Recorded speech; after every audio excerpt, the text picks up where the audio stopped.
আসসালামু আলাইকুম।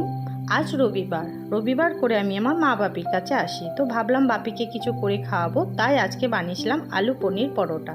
তো সেটা রেসিপি আমি তোমাদের সাথে শেয়ার করছি। প্রথমে আলুটাকে সেদ্ধ করে নিয়েছিলাম আর কিছু পনির নিয়ে নিয়েছিলাম। পেঁয়াজ আর ধনেপাতা আমি অ্যাড করেছিলাম, কাঁচা লঙ্কা দিইনি, তোমরা চাইলে দিতে পারো।